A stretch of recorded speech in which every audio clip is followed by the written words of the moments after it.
नमस्कार। आज म पाठ्यक्रम कार्यान्वयन सम्बन्धी विषयवस्तु लिएर उपस्थित भएको छु।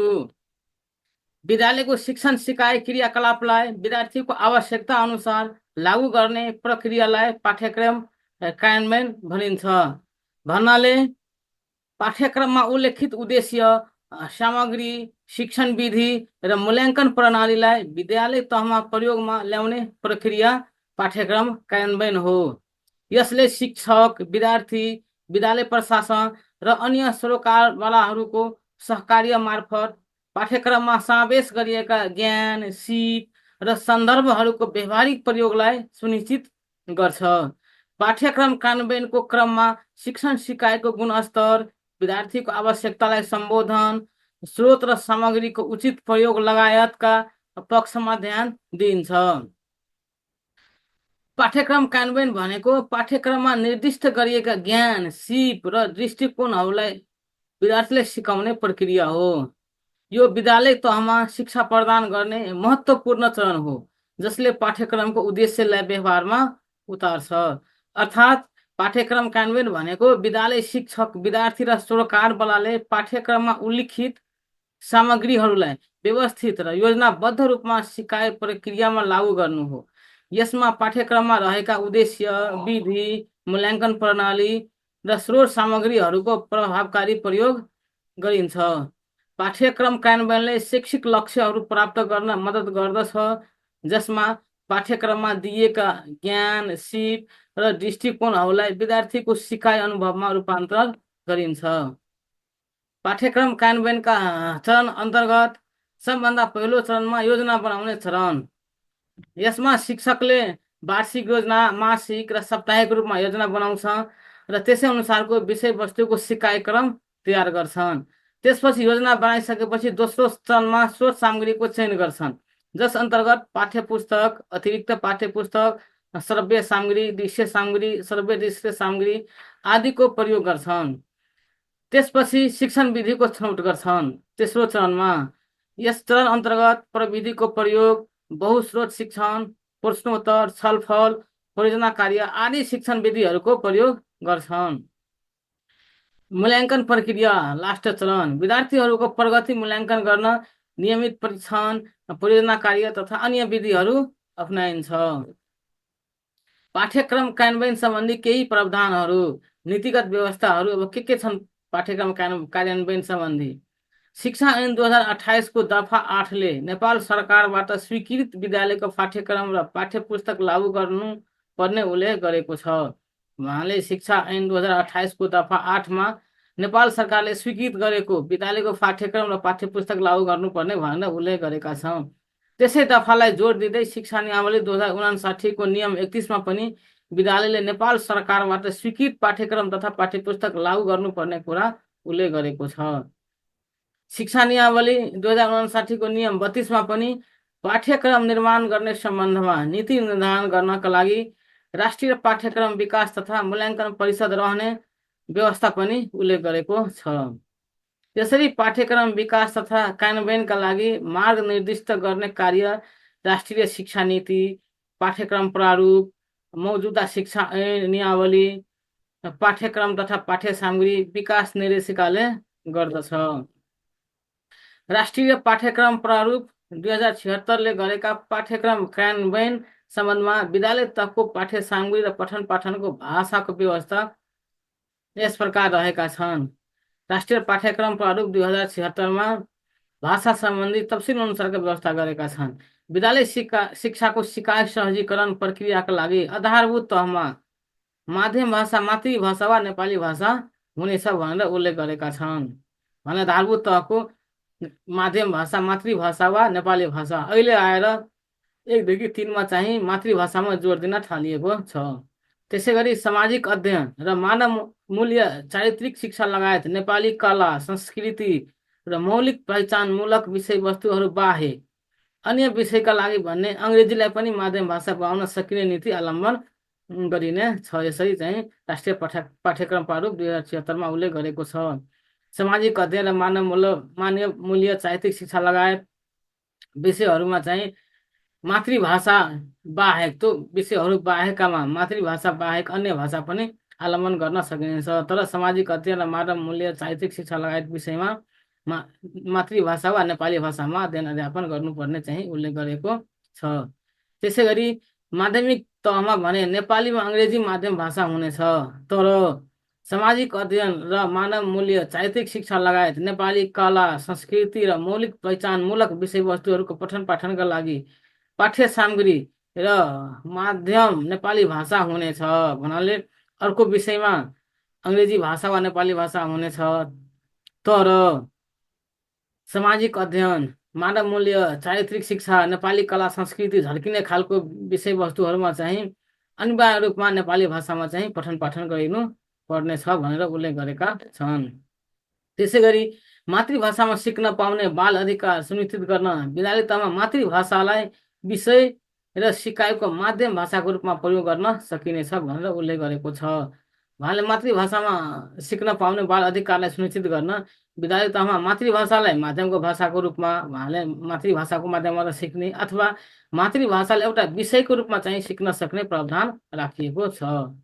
विद्यालय तहमा भाषा विषयको पाठ्य सामग्री र पठन पाठन सम्बन्धित भाषामा नै हुनेछ भन्नाले जुन विषयको विषय चाहिँ जुन भाषाको विषय छ त्यही भाषामा चाहिँ पठन पाठन हुनेछ, सम्बन्धित भाषामा नै हुनेछ। जस्तो कि नेपाली छ भने नेपाली, मैथिली छ भने मैथिली, नेपाल भाषा छ भने नेपाल भाषा, तमाङ भाषा छ भने तमाल भाषा, सोही विषयमा चाहिँ अध्ययन अध्यापन हुनेछ। संस्कृत तथा परम्परागत धारतर्फका शास्त्रीय विषयहरूको पाठ्य सामग्री र पठन पाठनको माध्यम सम्बन्धित भाषामा हुनेछ। संस्कृत तर्फका परम्परागत धारतर्फका विषयहरूमा सम्बन्धित भाषामा नै पठन पाठन हुनेछ। धार्मिक प्रकृतिका विषयहरूको पठन पाठन सम्बन्धित धार्मिक ग्रन्थ लेखिएको भाषामा नै गर्न सकिनेछ। गैर नेपाली नागरिकको हकमा नेपाली विषयको सट्टा अन्य कुनै भाषाको विषय अध्ययन गर्ने अवसर प्रदान गर्न सकिनेछ। जो गैर नेपाली नागरिक छ, नेपालमा आएर बसोबास गरेका छन्, उनीहरू पढ्न चाहिँ यहाँ भर्ना भएका छन् भने उनीहरूले जुन विषय पढ्न पाउँछ उनीहरूको आफ्नै भाषामा चाहिँ अध्ययन अध्यापन गर्न पाउँछन् र त्यसको विषय नेपाली विषयको सट्टामा उही विषय राख्न पाउँछन् र उनीहरूको आफ्नै भाषामा चाहिँ अध्ययन गर्न पाउने व्यवस्था चाहिँ गरिएको छ। विदेशमा बसोबास गर्ने नेपाली मातृभाषा बालबालिकाहरूका लागि उपयोग हुने नेपाली भाषाका सिकाइ सामग्री विकास गर्दै लगिने छ। यसरी चाहिँ राष्ट्रिय पाठ्यक्रम प्रारूप 2076मा उल्लेख गरिएको छ। पाठ्यक्रम कार्यान्वयनमा विभिन्न सरकार बलहरूको भूमिका, जस अन्तर्गत पहिलो विद्यालयको भूमिका। पाठ्यक्रम कार्यान्वयनमा विद्यालयले कस्तो भूमिका निर्वाह गर्ने?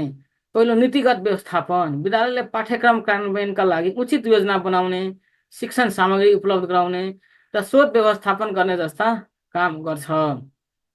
स्रोतको उपलब्धता, आवश्यक शैक्षिक सामग्री, शिक्षक तालिम र प्रविधिको उपलब्धता सुनिश्चित गर्न विद्यालयको महत्त्वपूर्ण भूमिका हुन्छ। त्यसै गरी अनुगमन र मूल्याङ्कनमा पनि विद्यालयको भूमिका हुन्छ। पाठ्यक्रम कार्यान्वयनको क्रममा आएको समस्या समाधान गर्ने, प्रगतिको अनुगमन गर्ने र मूल्याङ्कन गर्ने जस्ता जिम्मेवारी विद्यालयको हुन्छ। शिक्षकको भूमिका, शिक्षकले के गर्ने? पाठ्यक्रम अनुसार शिक्षण योजना बनाउने, प्रभावकारी शिक्षण विधि अपनाउने र पाठ्यक्रमको उद्देश्य पूरा गर्न मद्दत गर्ने। त्यसै गरी विद्यार्थीहरूलाई पाठ्यक्रमको मुख्य उद्देश्यहरू बुझ्न सहयोग गर्ने र उनीहरूको आवश्यकता अनुसार सिकाइमा मार्गदर्शन गर्ने। पाठ्यक्रमलाई सरल र व्यवहारिक बनाउने उपायहरू अपनाएर विद्यार्थीहरूलाई सिक्न प्रेरित गर्ने। त्यसै गरी पाठ्यक्रमलाई सही रूपमा बुझेर शिक्षण गतिविधिहरूमा प्रयोग गर्ने। कक्षाको वातावरण र आवश्यक शैक्षिक सामग्री उपलब्ध गराउने। शिक्षकले विद्यार्थीहरूको आवश्यकता अनुसार पाठ्यक्रमलाई स्थानीयकरण गर्ने, विद्यार्थीहरूको प्रगति मापन गर्ने र त्यस अनुसार सुधार गर्ने प्रक्रिया अपनाउने आदि चाहिँ शिक्षाको भूमिका छन्। विद्यार्थीको भूमिका, पाठ्यक्रम कार्यान्वयनमा विद्यार्थीले के भूमिका निर्वाह गर्ने? सर्वप्रथम विद्यार्थीले पाठ्यक्रमलाई ध्यानपूर्वक अध्ययन गर्ने र आफ्नो जिम्मेवारी पुरा गर्ने। पाठ्यक्रममा आधारित क्रियाकलापमा सक्रिय सहभागी हुने। पाठ्यक्रममा जुन क्रियाकलाप चाहिँ उल्लेख गरेका छन् त्यस सम्बन्धित क्रियाकलापमा विद्यार्थी चाहिँ एकदम सक्रिय रूपमा सहभागी हुने। सिकाइका विभिन्न विधिहरूमा संलग्न भई आफ्नो शैक्षिक विकासमा ध्यान दिने। पाठ्यक्रममा आधारित सिकाइको लागि अभिभावक र शिक्षकसँग सहकार्य गर्ने। पाठ्यक्रम अनुसार सृजनशील सोचको विकास गर्दै आफ्नो क्षमताको अधिकतम उपयोग गर्ने। अभिभावकको भूमिका, अभिभावकले के कस्तो भूमिका निर्वाह गर्ने? पाठ्यक्रम कार्यान्वयनमा अभिभावकको भूमिकामा सर्वप्रथम पाठ्यक्रमबारे जानकारी राख्ने अभिभावकले र आफ्नो बालबालिकाको सिकाइमा रुचि देखाउने, पाठ्यक्रम कार्यान्वयनमा आफ्नो बालबालिकाको प्रगति हेर्ने र आवश्यक सल्लाह तथा सहयोग दिने। आफ्नो बालबालिकाको प्रगति हेर्ने र आवश्यकता परे अभिभावकले पनि सल्लाह दिने, सहयोग गर्ने। शिक्षक र विद्यालयसँग निरन्तर संवादमा रही विद्यार्थीको शैक्षिक प्रगति सुनिश्चित गर्ने, विद्यार्थीलाई घरमा उचित वातावरण प्रदान गर्ने र पाठ्यक्रममा आधारित गतिविधिमा सहयोग गर्ने। अहिले मेन घरमा वातावरण प्रदान गर्ने भनेको उचित वातावरण प्रदान गर्नमा अभिभावककै भूमिका हुन्छ। त्यसले पाठ्यक्रम कार्यान्वयनको लागि अभिभावकले घरमा उचित वातावरण प्रदान गर्नुपर्छ। उचित वातावरण भएन भने पाठ्यक्रममा जे जस्ता क्रियाकलापहरू, जे जस्ता विषयवस्तु राखे पनि त्यो चाहिँ पुरा गर्न सकिँदैन। त्यसैले अभिभावकले सर्वप्रथम विद्यार्थीले घरमा चाहिँ उचित वातावरण प्रदान गर्ने र विद्यार्थीलाई विभिन्न गतिविधिहरूमा सहयोग गर्ने, शिक्षकसँग निरन्तर संवादमा रहे उनीहरूको शैक्षिक प्रगति चाहिँ सेयर गर्ने, शिक्षकहरूसँग समन्वय गरी पाठ्यक्रम कार्यान्वयनमा सहयोग पुर्याउने। स्थानीय सरकारको भूमिका, विद्यालयहरूमा पाठ्यक्रम कार्यान्वयनका लागि आवश्यक स्रोत साधनको व्यवस्थापन गर्ने, विद्यालयहरूको अनुगमन र मूल्याङ्कन गर्ने तथा पाठ्यक्रम कार्यान्वयनको गुणस्तर कायम राख्ने। स्थानीय स्तरमा शिक्षक तालिमको व्यवस्था गर्ने र विद्यालयको समग्र विकासमा सहयोग गर्ने। स्थानीय सरकारले चाहिँ यसले विभिन्न स्रोत साधनहरू उपलब्ध गराउने, आर्थिक लगानी गर्ने, त्यहाँ निजी क्षेत्रमा उपलब्ध, स्थानीय लेभलमा उपलब्ध विभिन्न स्रोत साधन उपलब्ध गराउने, खरिद गर्नु परे पनि आर्थिक लगानी गरेर खरिद गरेर स्रोत साधन उपलब्ध गराउने, विद्यालयहरूको अनुगमन गर्ने र आवश्यक चाहिँ पृष्ठपोषण प्रदान गर्ने, स्थानीय स्तरमा तालिमको व्यवस्था गर्ने, कस्टमाइज तालिमहरूको व्यवस्था गर्ने आदि चाहिँ स्थानीय सरकारले भूमिका निर्वाह गर्न सक्छन्। विद्यालय व्यवस्थापन समितिको भूमिका, पाठ्यक्रमलाई विद्यालयमा सही रूपमा कार्यान्वयन गराउन नीतिगत योजना बनाउने। नीतिगत योजना बनाउने भनेको विद्यालय व्यवस्थापन समितिले चाहिँ आफ्नो विद्यालयको लागि योजना बनाउने, अब पाठ्यक्रम अनुसार आवश्यक स्रोत साधन उपलब्ध गराउने, जस्तो कि पुस्तकालय चाहियो, प्रयोगशाला चाहियो कि आइसिटीका सामग्रीहरू चाहियो, के चाहियो, त्यहाँ इन्टरनेटहरूको चाहियो कि के चाहियो, त्यहाँ भौतिक सामग्रीहरू चाहियो कि, सब कुरामा चाहिँ विद्यालय व्यवस्थापन समितिले उपलब्ध गराउनु पर्ने हुन्छ। विद्यालयमा पाठ्यक्रमलाई प्रभावकारी ढङ्गले लागू गर्न आवश्यक स्रोत साधन जुटाउने व्यवस्थापन गर्ने व्यवस्थापन समितिको भूमिका हुन्छ। शिक्षकहरूको दक्षता विकासका लागि तालिम र कार्यशालाहरू आयोजना गर्ने।